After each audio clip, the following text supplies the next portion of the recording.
Despite the turbulent, bitter fights surrounding his nomination, my fervent hope is that Brett Kavanaugh will work to lessen the divisions in the Supreme Court so that we have far fewer 5-4 decisions, and so that public confidence in our judiciary and our highest court is restored. One other person I wanted to throw under the bus is Susan Collins, who assured us when she supported Kavanaugh that he had reassured her that he's not going to try to infringe on a woman's right to choose. He gets Roe v. Wade, he respects Roe v. Wade, and that's why she had no regrets, even though he is who we knew he'd be. And she's also voted to confirm 32 other anti-abortion Trump judges. So the pro-choice Susan Collins sure has been packing the courts with anti-abortion judges. She's such a joke. Yeah. Such a virtue signaling, attention-seeking joke. Well, she is a joke. What I would like is for the joke to be on her. And right now, there are a couple of different challengers that could hypothetically go against her later on this year.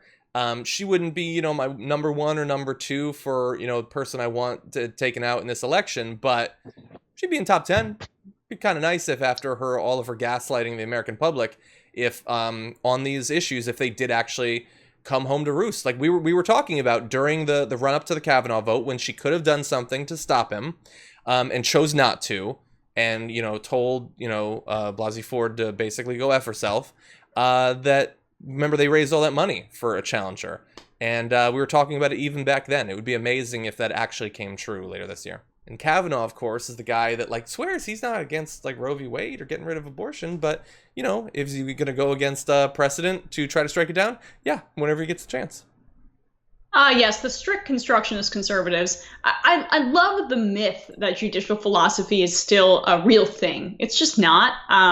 Judges behave as political actors, specifically on the Supreme Court, regularly. But there's still this American myth that judges are these impartial people just reading the letter of the law.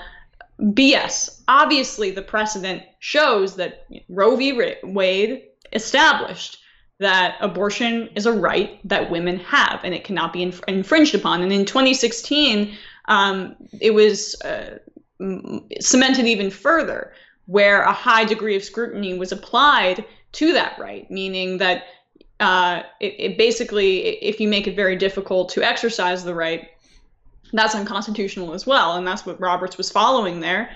The judicial conservatives, Clarence Thomas, Brett Kavanaugh, Gorsuch, the people who are supposed to be just abiding by precedent and past case law, they didn't do that. And that means that they're flying in the face of what they say their judicial philosophy is. Hypocrisy shaming them is, almost counterproductive at this point.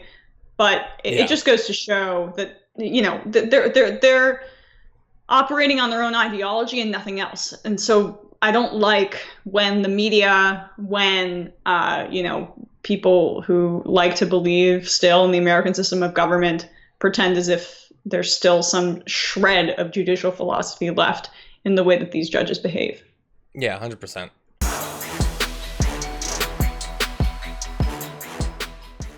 Check out the Damage Report podcast each day, wherever you get your podcasts, whether Pocket Casts or Stitcher or iTunes. You can join me as I give you the news and stories you want, with a range of co-hosts and interview guests jumping in on the fun each day. Again, that's the Damage Report, wherever you get your podcasts. And if you get them at iTunes, don't forget to rate and review. Sometimes I'll read them live on the show.